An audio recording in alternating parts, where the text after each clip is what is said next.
श्री शिवाय नमस्तुभ्यम नमस्तुभ्यम नमस्तुभ्यम। दोस्तों आप सभी लोग जानते हैं कि 23 मई 2024 को है बैसाख की पूर्णिमा।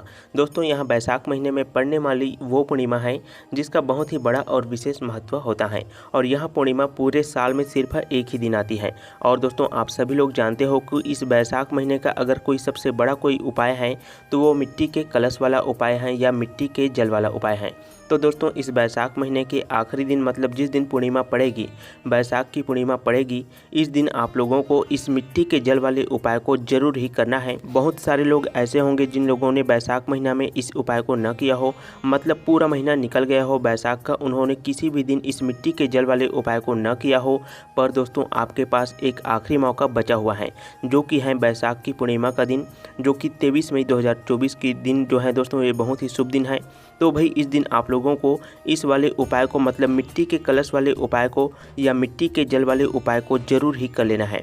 भले ही आप पूरे महीने भर इस उपाय को न किया हो, पर दोस्तों अगर आप बैसाख महीने के आखिरी दिन मतलब पूर्णिमा के दिन अगर इस वाले उपाय को कर लेते हैं तो आपको इस वाले उपाय को करने का जो फल है वो बहुत ही बड़ा होकर मिलता है दोस्तों, जिसकी आपने कभी कल्पना भी नहीं किया होगा। इसीलिए आप लोगों को इस वाले उपाय को एक बार जरूर ही कर लेना है ताकि आप लोगों के हाथ से यह मौका बिल्कुल भी न जा सके और आपको इस उपाय को करने का फल बहुत ही आसानी से मिल सके। दोस्तों उपाय को सुनने में बहुत ही आसान लगता है, पर उपाय को सुनते समय आप लोगों को कुछ कुछ बातों का ध्यान रखना है, जो कि इस वीडियो में हम आपको बहुत ही अच्छी तरह से बताएंगे। मिट्टी का जल वाला उपाय बहुत ही आसान उपाय है, बस अगर आप लोग इस वाले उपाय को सही तरीके से करते हैं तो निश्चित सी बात है उपाय का फल भी आपको बहुत ही बड़ा मिलेगा, सही से मिलेगा और बहुत ही जल्दी से मिलेगा, बहुत ही बड़ा होकर मिलेगा दोस्तों। तो चलिए दोस्तों अब हम जानते हैं इस मिट्टी के जल वाले उपाय को हमें कैसे करना है या मिट्टी के कलश वाले उपाय को हमें कैसे करना है और किसको करना है, कहाँ पर करना है, किस विधि से करना है, किस समय पर करना है। तो सबसे पहली चीज़ दोस्तों यहाँ पर एक चीज़ जो निकल कर आती है कि इस मिट्टी के कलश वाले उपाय को करना किसको है। तो देखो यहाँ वाली बात आप सभी लोग जानते हो कि ज़्यादातर जो उपाय होते हैं वहाँ घर की बड़ी माताएं बहनें ही करती हैं। उसका कारण क्या है? उसका कारण यहाँ है दोस्तों कि घर की जो बड़ी माता बहनें होती हैं वहाँ घर की लक्ष्मी होती हैं और कोई भी उपाय जब लक्ष्मी करती हैं तो उस उपाय का फल बहुत ही बड़ा होकर मिलता है और जल्दी से मिलता है।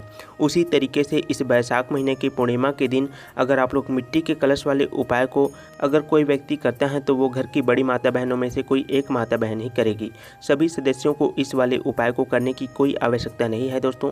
यहाँ आपका पहला मन में होना चाहिए कि घर की बड़ी माता बहनों में से कोई एक माता बहन इस वाले उपाय को जरूर करें।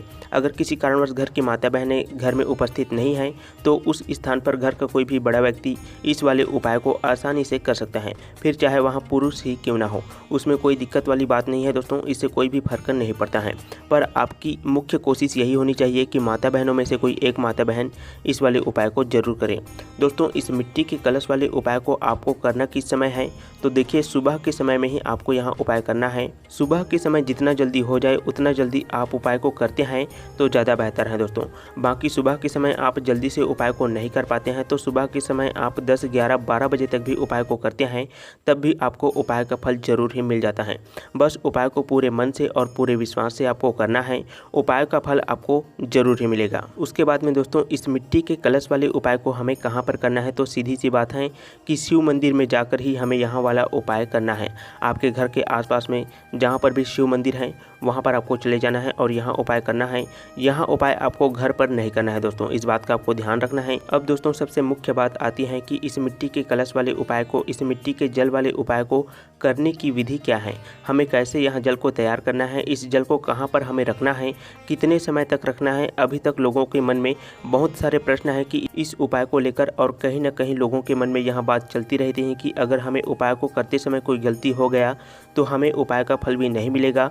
और अब तो हमारे पास इस उपाय को करने का आखिरी मौका है, क्योंकि बैसाख महीने के बाद इस उपाय को करने का फल उतना ज़्यादा नहीं मिलेगा जितना बैसाख महीने में मिलता है दोस्तों। और पंडित जी ने बोला है कि बैसाख महीने में इस वाले उपाय को आपको करने से बहुत ही ज़्यादा फल मिलता है और बहुत ही बड़ा होकर मिलता है। तो दोस्तों अब आपको यहाँ पर बात समझ में आ गया कि इस वाले उपाय को आपको बैसाख महीने के आखिरी जो पूर्णिमा का दिन है उस दिन आप लोगों को इस उपाय को सही तरीके से करना है ताकि कोई भी गलती ना हो। तो दोस्तों अब यहाँ पर बात आती है कि इस उपाय को करने की। इस उपाय को आपको कैसे करना है, विधि क्या है इसकी। तो देखो सबसे पहले चीज़ हमें मिट्टी का कलश चाहिए इस उपाय को करने के लिए, क्योंकि मिट्टी का कलश वाला उपाय है तो मिट्टी के कलश तो हमें चाहिए और मिट्टी के लिए जल भी चाहिए दोस्तों।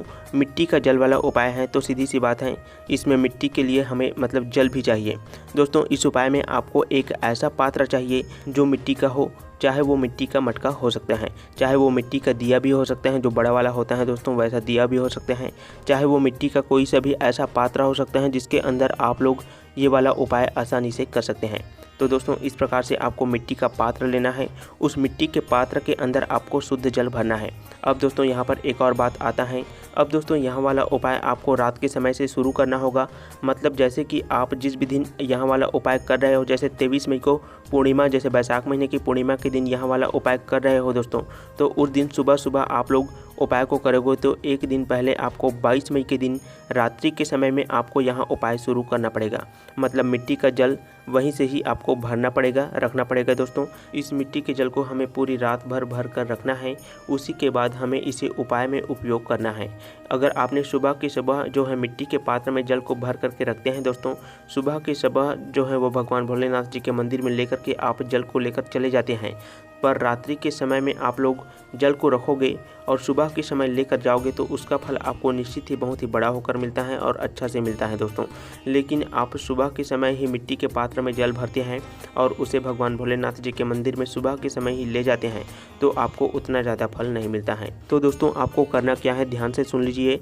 जब भी आप उपाय करो इस बैसाख महीने में, विशेष रूप से बैसाख महीने की पूर्णिमा के दिन, तो उसके एक दिन पहले मतलब 22 मई को आप लोगों को रात्रि में एक मिट्टी का पात्र लेना है, नहीं है तो खरीद करके ला सकते हो। उसके बाद में आपको उस मिट्टी के पात्र में शुद्ध जल भरना है, रात्रि के समय में ही भर सकते हैं। रात्रि के समय में आप 10, 11, 12 बजे तक भी उस मिट्टी के पात्र में जल को भर करके रख सकते हैं दोस्तों। और सुबह के समय में उस पात्र के अंदर आपने जो जल भरा है उसको आपको लेकर जाना है भगवान भोलेनाथ जी के मंदिर में, जहाँ पर शिवलिंग विराजमान होता है। अब दोस्तों यहाँ पर एक और सवाल आता है कि मिट्टी के पात्र के अंदर में आपको कितना जल भरना है। तो देखो आप प्रतिदिन 1 लोटा जल भगवान शिव जी के शिवलिंग के ऊपर चढ़ाने के लिए जाते होंगे, तो उस लोटे के अंदर में जितना जल आ जाता है दोस्तों, उतना जल आपको मिट्टी के पात्र के अंदर में डाल लेना है। ऐसा मत करना कि सिर्फ 1 कटोरी जल जो है वो भर लिया आपने। आपके पास में 1 लोटा है जिससे आप भगवान भोलेनाथ जी के शिवलिंग पर जल चढ़ाते हो, वहाँ लोटा के अंदर जितना जल भरा जाए उतना जल आप उस मिट्टी के पात्र के अंदर डाल लो या मिट्टी के कलश के अंदर डाल लो। जैसे ही आप लोग मिट्टी के कलश के अंदर जल को डाल देते हो, उसके बाद में आपका जो आधा काम है दोस्तों वो हो जाता है। अब इसको आपको छूना भी नहीं है, कुछ भी आपको नहीं करना है। बहुत सारे लोग यहाँ पर एक गलती कर देते हैं कि इस जल को अंदर जो है वो हाथ डाल देते हैं या इस जल को छू देते हैं। तो भाई आप लोगों को ऐसा बिल्कुल भी नहीं करना है। इस जल को आप बाहर से छू सकते हैं लेकिन अंदर को बिल्कुल भी आपको नहीं छूना है, जल को नहीं छूना है दोस्तों। उसके अंदर जो पानी होता है उसको आपको बिल्कुल भी नहीं छूना है और ना ही उसे खुला रखना है। जैसा कि हमने आपको मिट्टी के कलश को भरने के लिए बताया है दोस्तों, भरने के बाद में आपको उस मिट्टी के कलश को आपको अपने रसोई घर पर रखना है, जहाँ पर आप लोग पीने का पानी रखते हैं वहीं पर ही आपको रखना है दोस्तों। इससे पितरों का जो स्थान होता है वहीं पर ही आपको जा कर के उस मिट्टी के पात्र को रख देना है, मिट्टी के कलश को रखना है और इसके अंदर आपको कुछ भी नहीं करना है, ना ही कुछ उंगली करना है उस पानी में। जैसे ही आप लोग मिट्टी के पात्र के अंदर पानी डाल देते हैं उसके बाद में उस पात्र को आपको छूना नहीं है, ना ही उंगली डालना है उस पात्र के अंदर में, और इस पात्र को आपको ढक करके रखना है, ना ही इसे खुले में रखना है। खुले में रखोगे तो कीड़े मकोड़े कुछ भी उसके अंदर गिर जाएगा दोस्तों, तो ऐसे में वो जल है वो ख़राब हो जाएगा। आपको शुद्ध जल लेना है और इस जल से हमें उपाय को करना है। तो भाई इसीलिए आप लोगों को इस जल को ढक करके रखना पड़ेगा, इस बात का आपको पूर्ण रूप से ध्यान रखना है। अब दोस्तों जैसे ही सुबह का समय हो जाता है तो आपको उस मिट्टी के जो पात्र में आपने जल रखा है उसे तांबे के पात्र में निकाल लेना है और उस तांबे के पात्र के जल को लेकर के आपको चले जाना है भगवान भोलेनाथ जी के मंदिर में, और उसके बाद में आपको उत्तर दिशा की तरफ में खड़े हो जाना है। उत्तर दिशा की तरफ में खड़े होकर ही आपको यहाँ उपाय करना है दोस्तों। यदि आपको दिशा समझ में नहीं आता है तो भगवान भोलेनाथ जी की जो जलाधारी होता है दोस्तों, जलाधारी की तरफ आपको मुँह करके इस जल को धीरे धीरे करके भगवान भोलेनाथ जी के शिवलिंग के ऊपर में श्री शिवाय नमस्तुभ्यम मंत्र का जाप करते हुए पूरे जल को धीरे धीरे करके समर्पित कर देना है। जैसे ही आप जल को समर्पित कर देते हैं दोस्तों, उसके बाद में आपको भगवान भोलेनाथ जी के पास में कुछ समय के लिए बैठ जाना है और अपनी मन की वहाँ बातें बोलना है जिस काम के लिए आप यहाँ उपाय कर रहे हैं। दोस्तों, यदि आप भगवान भोलेनाथ जी के उपाय को करते हैं और उसे कुछ भी चीज़ नहीं मांगते हैं तो भगवान भोलेनाथ जी अंतर्यामी होते हैं। ये तो आप सभी को पता ही है।